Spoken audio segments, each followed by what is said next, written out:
पक्षात निष्ठेनं 10-15 वर्ष काम केलं, लोकांसोबत भाजपचं नाव घराघरात पोहोचवलं, पण तिकीट मात्र बाहेरच्या माणसाला. हा एकच मुद्दा सध्या पुण्यातल्या भाजप कार्यकर्त्यांच्या मनात चीड निर्माण करणारा ठरलाय. कारण मुख्यमंत्री देवेंद्र फडणवीस यांनी घेतलेल्या एका निर्णयामुळे पक्षात नव्या वादळाला सुरुवात झालीय.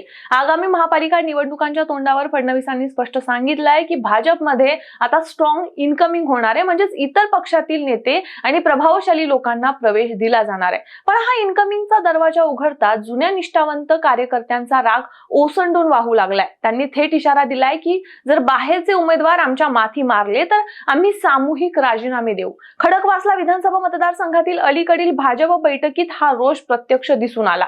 कार्यकर्त्यांनी सांगितलं की आम्ही वर्षानुवर्ष पक्षासाठी जमिनीवर झटतोय, प्रचार करतोय, पण प्रत्येक वेळी बाहेरचे उमेदवार आणले जातात हे आम्हाला मान्य नाही. बैठकीचं वातावरण इतकं तापलं, आमदार भीमराव तापकीर यांना कार्यकर्त्यांनी थेट बोलावलं. त्यांनीही शांततेचा प्रयत्न करत सांगितलं की ज्यांनी प्रामाणिकपणे काम केलं त्यांनाच यंदा संधी दिली जाईल. पण कार्यकर्त्यांचा रुसवा कायम आहे, कारण त्यांना वाटतंय की पक्षाच्या वरच्या स्तरावर आधीच नव्या प्रवेशिकांची यादी ठरलेली आहे आणि पुन्हा एकदा जुन्यांवर अन्याय होईल. आता याच पार्श्वभूमीवर प्रश्न असा निर्माण होतो की फडणवीसांचा हा निर्णय भाजपला ताकद देईल की हाच निर्णय पक्षासाठी डोकेदुखी ठरेल. कारण स्थानिक निवडणुका म्हणजे कार्यकर्त्यांचं मैदान आणि हेच कार्यकर्ते जर नाराज झाले तर कोणत्याही स्ट्रॉंग इनकमिंगची ताकद पुरेशी ठरणार नाही.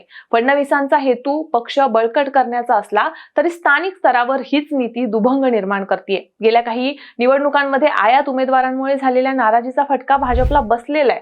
त्यामुळे यावेळी इतिहास पुन्हा रिपीट होणार का हा मोठा प्रश्न आहे. यावर तुमचं मत काय? हा निर्णय भाजपसाठी फायद्याचा की तोट्याचा ठरणार? आम्हाला कमेंट्समध्ये नक्की सांगा आणि टीओडी मराठीला लगेचच फॉलो करा.